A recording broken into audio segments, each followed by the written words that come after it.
வணக்கம். இந்த வீடியோவில் நம்ம மனம், அதாவது மைண்ட் அப்படின்னா என்ன, நம்ம மூளையில் மனம்ன்ற பிம்பம் எப்படி உருவாகிறது, அப்புறம் எண்ணங்கள், உணர்ச்சிகள் இதெல்லாம் எப்படி வேலை செய்கின்றன, எப்படி உருவாகின்றன அப்படின்னு இது போன்ற பல இன்ட்ரெஸ்டிங்கான தகவல்களை பார்க்க போகிறோம். நான் உங்கள் வினோத். வாங்க இன்னைக்கு வீடியோக்குள்ளே போகலாம்.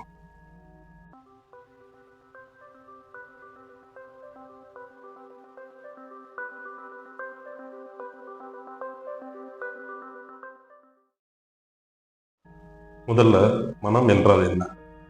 இந்த கேள்விக்கு நமக்கு ஒரு பொதுவான பதில் வரும். அதாவது மனதில் இருந்தால் எண்ணங்கள், உணர்ச்சிகள், ஐடியாஸ், கான்செப்ட்ஸ் இதெல்லாம் வருது அப்படின்னு சொல்லி. அதாவது மைண்டுங்கிறது ஒரு இன்டான்ஜிபிள் கன்ஸ்ட்ரக்ட்.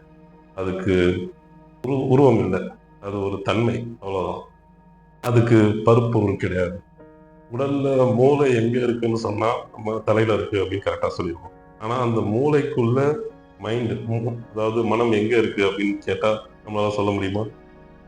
அதே மாதிரி மூளையை அடிப்படையாக வைத்து தான் மனம் இயங்குதுன்னு சொல்ல முடியும். ஆனால் அதே மூளையில் இந்த இடத்துல இந்த உருவத்தில் மைண்ட் இருக்குது அப்படின்னு சொல்ல முடியாது. இதுதான் மனம் பற்றிய ஒரு பொதுவான புரிதல். ஆனால் இந்த புரிதல் தவறு அப்படின்னு நான் நினைக்கிறேன். ஏன்னா வழக்கமாக மனதிலிருந்து எண்ணங்கள் வருது அப்படின்னு சொல்கிறாங்க. ஆனால் நான் ஆராய்ச்சி பண்ணி புரிஞ்சுக்கிட்டது என்னன்னா, எண்ணங்கள் ஒன்று சேர்ற இடத்துல தான் மனம்ங்கிற இந்த பிம்பம் உருவாகுது அப்படின்னு புரிஞ்சுக்கேன்.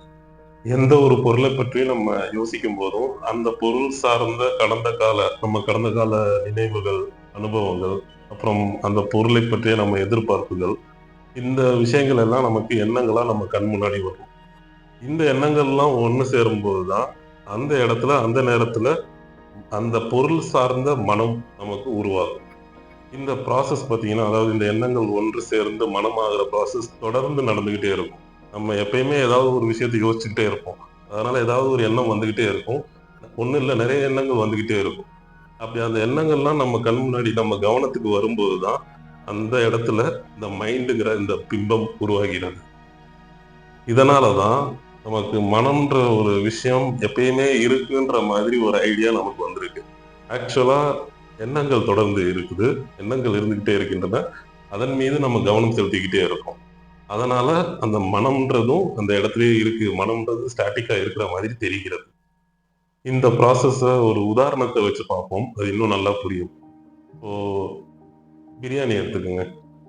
பிரியாணின்னு சொன்னதும் நமக்கு என்னென்ன தோணும், என்னென்ன ஞாபகம், என்னென்ன எண்ணங்கள் வருதுன்னு பார்க்கலாம்.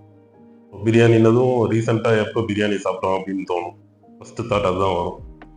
அதை நேற்று சாப்பிட்ருக்கலாம், இல்லை போன வாரம் சாப்பிட்ருக்கலாம், இல்லை இப்போ கூட பிரியாணி சாப்பிட்டுட்டே இந்த வீடியோ பார்த்துட்டு இருக்கலாம். இது முதல்ல வரும். அடுத்த செட் ஆஃப் எண்ணங்கள், என்ன பிரியாணி சாப்பிட்டோம், லைக் சிக்கன், மட்டன், ஃபிஷ், ஏன் வெஜ்ஜு பிரியாணி கூட சாப்பிட்ருந்துருக்கலாம். ஆக்சுவலாக வெஜ்ஜில் செஞ்சால் அது பிரியாணியே கிடையாது. அது இன்னொரு நாள் பேசுவோம். இப்போதைக்கு இதிலே பார்ப்போம். அடுத்து எங்கே சாப்பிட்டோம் அப்படின்னு யோசிப்போம். ஒரு நல்ல ஹோட்டல் போய் சாப்பிட்டு வந்துருக்கலாம், இல்லை ஆப்பில் ஆர்டர் பண்ணி வீட்டுக்கு வர வச்சு வீட்டிலே உட்காந்து டிவியை பார்த்துக்கிட்டே சாப்பிட்டு வந்துருக்கலாம். யார் கூட சாப்பிட்டோம், ஃபேமிலியோட சண்டே லஞ்சுக்கு போய் சாப்பிட்டு வந்துருக்கலாம், இல்லை ஃப்ரெண்ட்ஸோட கெட் டுகெதர்னு சொல்லி போய் எங்கேயாவது உட்காந்து நல்லா ஜாலியாக அரட்டை அடிச்சுக்கிட்டே பேசிட்டே சாப்பிட்டு வந்துருக்கலாம். இப்படி பிரியாணின்னு சொன்னதும் நம்ம கடந்த கால நினைவுகள்ல இருந்து நிறைய எண்ணங்கள் நம்ம கண் முன்னாடி இப்போ வந்து போகுது பார்த்தீங்களா? இதை எடுத்துக்கங்க. இந்த எண்ணங்கள் இதை ஃபர்ஸ்ட் ஸ்டெப்பாக வச்சுக்கோங்க. இப்போ இந்த எண்ணங்களை அடிப்படையாக வச்சு அடுத்த செட் ஆஃப் எண்ணங்கள், அடுத்த செட் ஆஃப் தாட்ஸ் வரப்போகுது. ஃபார் எக்ஸாம்பிள், இந்த ஹோட்டலில் பிரியாணி சாப்பிட்டா அந்த ஒரு எண்ணத்தை மட்டும் எடுத்துக்கலாம். இந்த எண்ணம்ங்கிறது நம்ம கடந்த கால நினைவுல இருந்து வருது. எல்லாருக்கும் கண்டிப்பாக ஹோட்டலில் பிரியாணி சாப்பிட்ட அனுபவம் இருக்கும். அதனால அந்த அனுபவத்தை மட்டும் ஃபோக்கஸ் பண்ணுங்க. இப்போ அந்த அந்த ஒரு எண்ணத்தை மட்டும் பார்க்கும்போது, அதில் நம்ம கவனம் செலுத்தும் போது அதை அடிப்படையாக வச்சு நிறைய எண்ணங்கள் வரும். உதாரணத்துக்கு இப்போ அந்த ஹோட்டல்னதுமே அந்த ஹோட்டல் சார்ந்த எண்ணங்கள், அந்த ஹோட்டல் எப்படி இருக்கும், அந்த ஹோட்டலோட ஆம்பியன்ஸ் எப்படி இருக்கும், பகலில் போனால் எப்படி இருக்கும், சாயந்தர வேலைகள் எப்படி இருக்கும், அந்த ஹோட்டல் எப்படி கூட்டமாக இருக்குமா, இல்லை ரொம்ப ஃப்ரீயாக இருக்குமா, அப்புறம் அந்த ஹோட்டலில் எத்தனை தடவை நம்ம போய் சாப்பிட்டு வந்துருக்கோம், யார் கூட எல்லாம் போயிருக்கோம், இப்போ ஃப்ரெண்ட்ஸு கூட போய் உட்காந்து சாப்பிட்ட நினைவுகள், இப்படி அந்த ஹோட்டலை அடிப்படையாக வச்சு அடுத்த செட் ஆஃப் எண்ணங்கள் வரும். இந்த எண்ணங்கள் எல்லாமே நம்ம அந்த ஹோட்டல்ல பெற்ற அனுபவம், அதை அதை அடிப்படையாக வைத்து நமக்கு உருவான அந்த நினைவுகள், மெமரிஸ், இதுல இருந்து வர்ற எண்ணங்கள். இந்த ப்ராசஸ் இதோட நிக்க போறது இல்ல. இதுக்கு அடுத்த செட் ஆஃப் எண்ணங்கள் வரப்போகுது. அதாவது இப்போ அந்த ஹோட்டல்ல நம்ம நண்பர்களோட உட்கார்ந்து சாப்பிட்ட அந்த நினைவு இருக்குங்களா? இப்ப நம்ம கவனம் அந்த எண்ணத்துல போகும்போது, அந்த எண்ணத்தை அடிப்படையா வச்சு இன்னும் நிறைய எண்ணங்கள் வரும். உதாரணத்துக்கு நம்ம நண்பர்களோட நம்ம பழகிய நாட்கள், அவர்களோட ஜாலியா ஊர் சுத்தினது, ஸ்கூல் காலேஜஸ்ல எல்லாம் உட்காந்து நம்ம அவங்களோட சேர்ந்து உட்காந்து அரட்டை அடிச்சுட்டு இருந்ததா இருக்கட்டும். இந்த மாதிரி எண்ணங்கள், நண்பர்கள் சார்ந்த எண்ணங்கள் எல்லாம் நம்ம கண்ணு முன்னாடி வந்து போகும். இதுக்கு அடுத்த ஸ்டெப்பு, இப்போ பள்ளி, கல்லூரின்னு ஞாபகம் வந்ததுமே நம்மளோட இளமை காலம். நம்ம சின்ன வயசுல எப்படி இருந்தோம்? அந்த அந்த சின்ன வயசுல எங்கெங்கெல்லாம் சுத்திட்டு இருந்தோம்? நம்ம கல்லூரி நினைவுகள், பள்ளி நினைவுகள்னு சொல்லி நம்ம இளமை காலத்துக்கு நம்ம கவனம் திரும்பும். இப்படி பிரியாணின்ற ஒரு விஷயத்துல ஆரம்பிச்ச நம்ம கவனம் அடுத்து ஹோட்டலுக்கு ஷிஃப்ட் ஆகி, அப்புறம் நண்பர்களுக்கு ஷிஃப்ட் ஆகி, அப்புறம் இளமை காலம் வரைக்கும் போகுது பார்த்தீங்களா? இப்படி தொடர்ச்சியா நடந்துகிட்டே இருக்கு பார்த்தீங்களா? இதுதான். இந்த ப்ராசஸ் தான் எண்ணங்கள் ஒவ்வொன்னா மாறிக்கிட்டே இருக்கிறது. ஆனா என்னதான் எண்ணங்கள் வந்து வெவ்வேறு டாபிக் பக்கம் போனாலுமே, நம்ம கவனம் ஒரு இடத்துல இருக்கு பார்த்தீங்களா? ஏதாவது ஒரு செட் ஆஃப் எண்ணங்களையே கவனிச்சுட்டு வர்றோம். அந்த கவனம் இருக்கிற அந்த இடத்துல தான் அந்த பொருளோ, அந்த நபரோ, அந்த விஷயத்தை பத்தின மனம் உருவாகிறது. இத ஒரு ட்ரெயின் மாதிரி கற்பனை பண்ணிக்கங்க. அதாவது இந்த பிரியாணின்றத ஒரு கம்பார்ட்மெண்ட்டா எடுத்துக்கலாம். அப்புறம் அந்த ஹோட்டல் அடுத்த கம்பார்ட்மெண்ட், நண்பர்கள் அடுத்த கம்பார்ட்மெண்ட், அதுக்கப்புறம் பள்ளி பருவம், கல்லூரி பருவம் அது அடுத்த கம்பார்ட்மெண்ட், அப்புறம் நம்ம இளமை பருவம் இது அடுத்த கம்பார்ட்மெண்ட். இப்படி ஒவ்வொரு கம்பார்ட்மெண்ட்டா அடுத்துன்னு போயிட்டே இருக்கு. இந்த கம்பார்ட்மெண்ட்டுக்குள்ள இப்போ உதாரணத்துக்கு ஒரு கம்பார்ட்மெண்ட்ல ஒரு 80 பேர் இருக்காங்கன்னு வச்சுக்கோங்க. அந்த 80 பேரும் ஒவ்வொருத்தருமே ஒவ்வொரு எண்ணம். அதாவது நம்ம கடந்த காலம் அந்த நினைவு. இந்த கம்பார்ட்மெண்ட் மொத்தமாவே தான் நம்ம நினைவுகள் அப்படின்னு சொல்றோம். இந்த நினைவுகள்ல இருந்து தான் ஒவ்வொரு எண்ணமா வெளிப்பட்டுக்கிட்டே இருக்கும். அது நம்ம இந்த எண்ணங்கள்ல கவனம் செலுத்துறோம் பார்த்தீங்களா?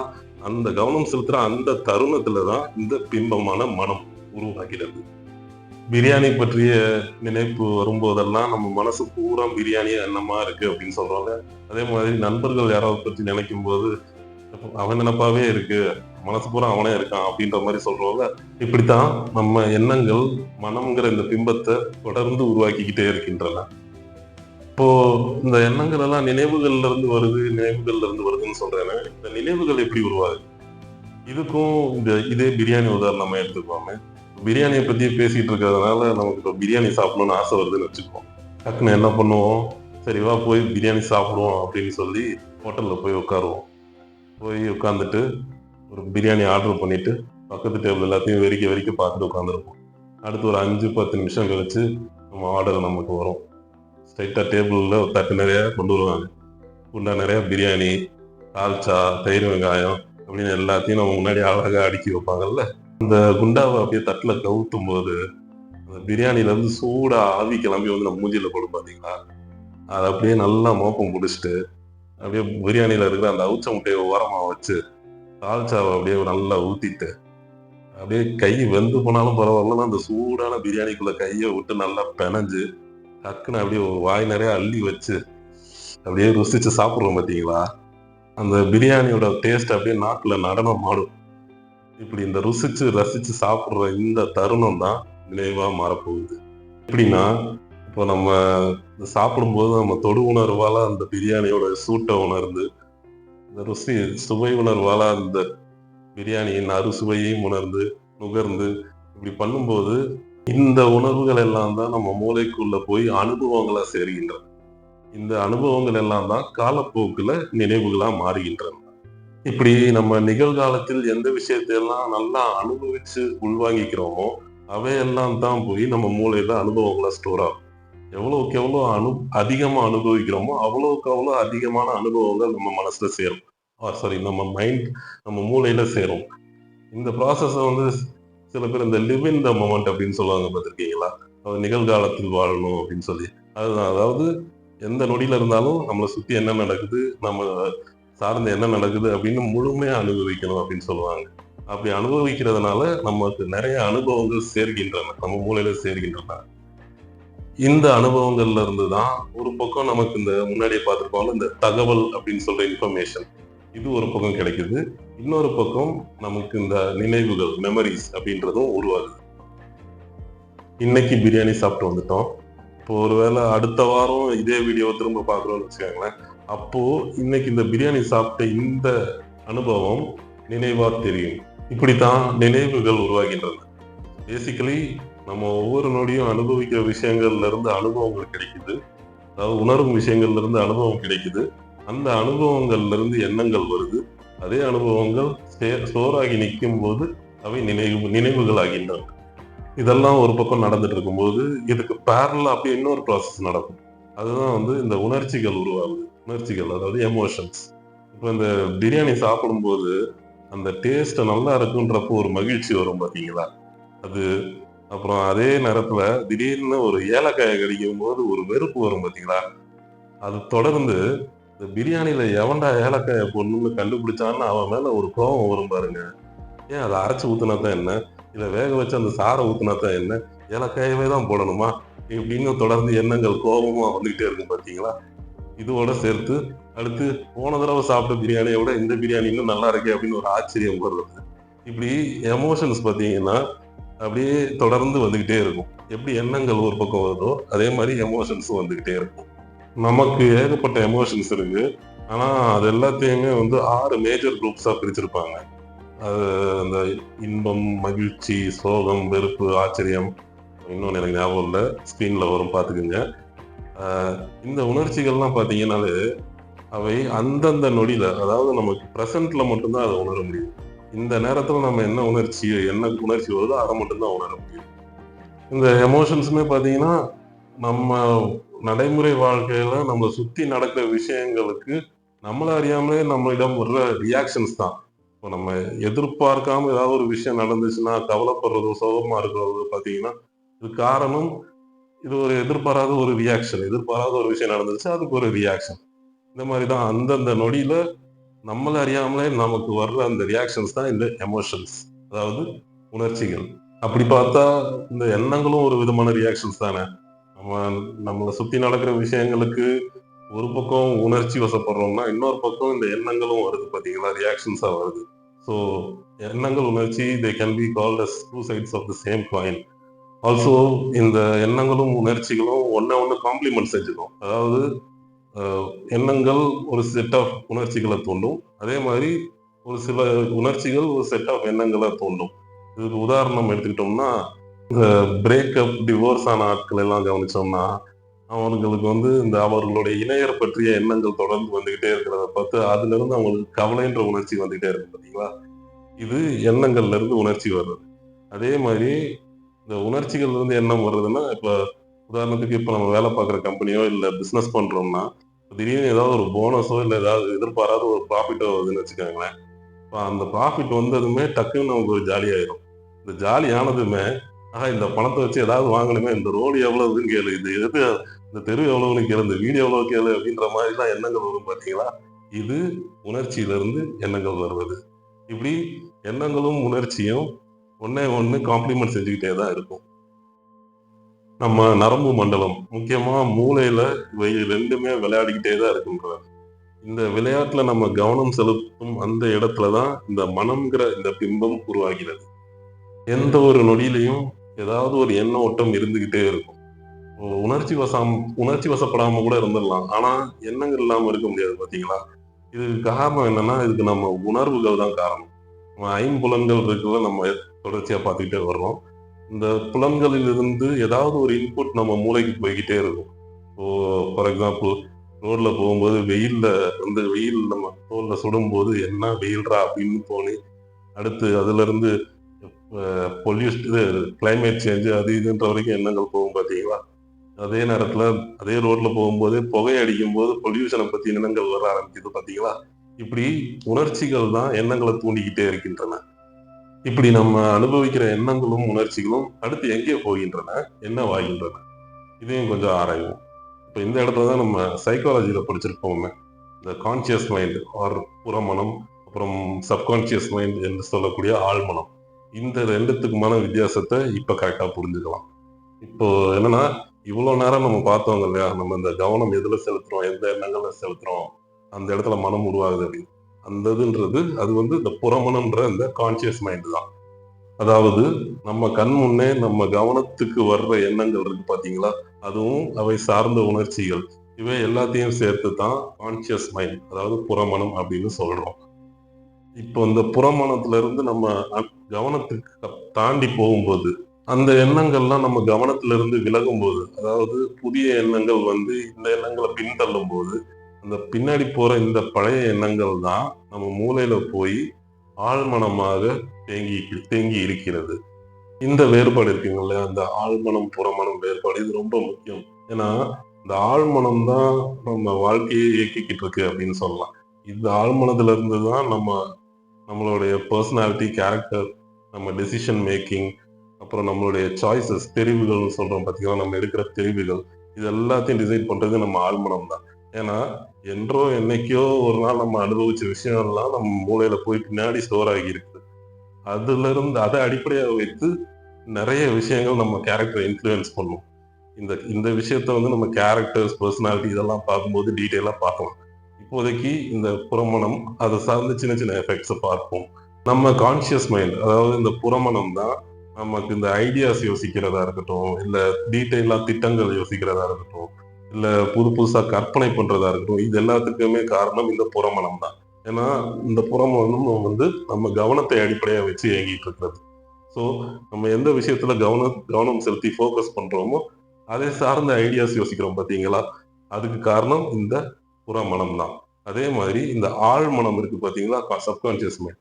இதுதான் நம்ம கனவுகளுக்கும், இந்த கெட்ட கனவுகள், கொடுங்கனவுகள் இதெல்லாம் சொல்றோம்ல, இது எல்லாத்துக்கும் காரணமும் இந்த ஆழ்மனம் தான். கனவுகள்ன்றது பேசிக்கலா நம்ம கடந்த கால எண்ணங்கள்ல வந்து 1, 2 சம்மந்தம் இல்லாத எண்ணங்கள் ஒண்ணு சேர்ந்து ஒரு குழப்பமான ஒரு இமேஜ் நம்ம கண் முன்னாடி வந்து போகும். அவைதான் இந்த கனவுகள்.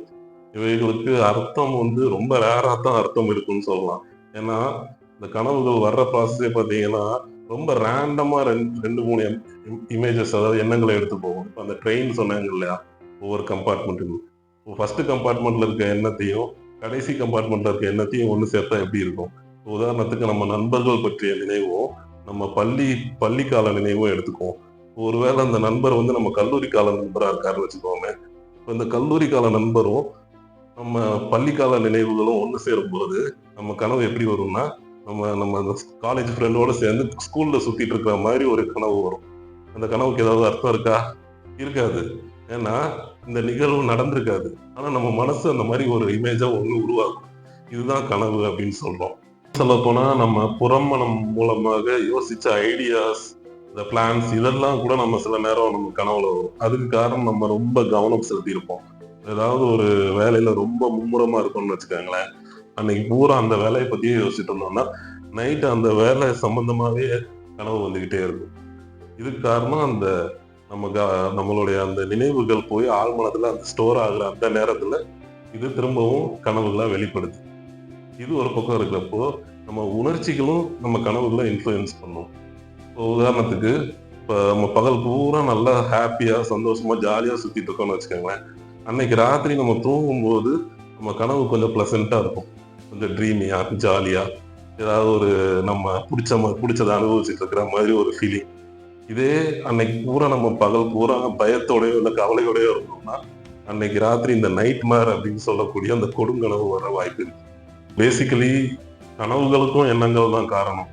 என்ன இந்த கனவுகளுக்கும் எண்ணங்களுக்கும் ஒரு சின்ன வேறுபாடு என்னன்னா, நம்ம கவனம் தான். நம்ம இத நான் சுருக்கமா வேற விதமா சொல்றேன்னா, dreams are uncontrollable thoughts, thoughts are controllable dreams அப்படின்னு சொல்லுவேன். ஏன்னா, நம்ம எண்ணங்கள் வந்து நம்ம கவனத்த வச்சு நம்மளால அந்த எண்ணத்த கண்ட்ரோல் பண்ண முடியும். ஆனா ட்ரீம கண்ட்ரோல் பண்ண முடியாது. ஏன்னா நம்ம ட்ரீம்ன்றதே தூக்கம், அதாவது ஃபோக்கஸ் கவனம் இல்லாத நிலையில வர்ற அந்த எண்ணங்கள் தான். விழிச்சிருக்கும்போது நம்மளால அந்த எண்ணங்கள் மீது முழுசா கவனம் செலுத்த முடியும். ஆனா தூங்கிட்டு இருக்கும்போது அந்த கனவுகள் மீது கவனம் செலுத்த முடியாது. மாறா நம்ம கவனம் செலுத்த ஆரம்பிச்சோம்னா, தூக்கம் கலைய ஆரம்பிச்சிருக்கும். அத நீங்க கவனிச்சிருப்பீங்க. இந்த கொடுங்கனவு, இந்த நைட்மேர் வரும்போதெல்லாம் திடீர்னு தூக்கம் போகும் பார்த்தீங்களா? அதுக்கு காரணம் என்னன்னா, அந்த பய உணர்வு நம்ம விழிப்புணர்வ அதிகப்படுத்தும். அதாவது நம்ம ஃபோக்கஸை இன்க்ரீஸ் பண்ண ஆரம்பிக்கும். ஃபோக்கஸ் அதிகமாக ஆக தூக்கம் கலைய ஆரம்பிச்சிடும். அதனால தான் இரவுல வந்து இந்த கெட்ட கனவு வரும்போதெல்லாம் திடீர்னு தூக்கம் போய் எந்திரிச்சு நிற்கிறதுக்கு காரணம் இதுதான். இதுதான் ஆழ்மனம் புறம் மனதிற்கும் உள்ள வித்தியாசம். பேசிக்கலா எண்ணங்களும் உணர்ச்சிகளும் தான் நமக்கு இருக்கு. அதுலயும் உணர்ச்சிகள் தான் அடிப்படை. இந்த உணர்ச்சி, அதை தொடர்ந்து வர்ற எண்ணங்கள், இவை 2ம் தான் நம்மளுடைய மைண்ட உருவாக்குது. அந்த மைண்ட தொடர்ந்து அதுக்கப்புறம் வர்ற அந்த மைண்ட் செட்ஸ், கேரக்டர்ஸ், பர்சனாலிட்டி இது எல்லாத்தையுமே ஷேப் பண்றது எல்லாமே இந்த எண்ணங்களும் உணர்ச்சிகளும் தான். வீடியோவோட நிறைவு பகுதிக்கும் வந்துட்டோம். இந்த மைண்டுன்ற டாபிக் ரொம்ப பெருசு, உங்களுக்கே தெரியும். இதை பத்தி நான் கொஞ்சம் தான் இப்போதைக்கு சொல்லியிருக்கேன். இதை பத்தி இன்னும் டீட்டெயிலா என்னுடைய புத்தகமான 5th டைமென்ஷன்ல விரிவா எழுதியிருக்கேன். புத்தகத்துடைய 2nd சாப்டர்ல இந்த மைண்டுனா என்ன, இந்த மைண்ட்ல இருந்து வர்ற எஃபெக்ட்ஸ் என்னென்னவா இருக்கும் அப்படின்றதெல்லாம் நிறைய உதாரணங்கள் கொடுத்து, இப்போ கொடுத்ததை விட வேற மாதிரி உதாரணங்கள்லாம் கொடுத்துருக்கு எழுதியிருக்கேன். புத்தகம் வந்து அமேசான் கிண்டல்ல இருக்கு. ஒரு இபுக் தான். அதை நீங்க ஃபோன்லேயே டவுன்லோட் பண்ணி படிச்சுக்கலாம். நீங்க அதை படிச்சு பார்த்தீங்கன்னா இன்னும் டீட்டெயிலா தெரியும். அதை படிச்சுட்டு பிடித்திருந்தால் உங்கள் நண்பர்கள் எல்லாருக்கும் ஷேர் பண்ணி விடுங்க. ஆல்சோ இந்த வீடியோவும் உங்களுக்கு பிடித்திருந்தால் ஷேர் பண்ணி விடுங்க, லைக் பண்ணுங்க. உங்களுடைய தாட்ஸ், உங்களுடைய கமெண்ட்ஸை கீழே பதிவிடுங்க. நீங்க என்ன நினைக்கிறீங்க, உங்களுடைய புரிதல் என்ன அப்படின்றதையும் கீழே பதிவிடுங்க. நான் தெரிஞ்சுக்கிறதுக்கு அது உதவியா இருக்கும். அடுத்த வீடியோல இன்னொரு இன்ட்ரெஸ்டிங்கான தலைப்போடு வர்றேன். அதுவரை டேக் கேர். நன்றி.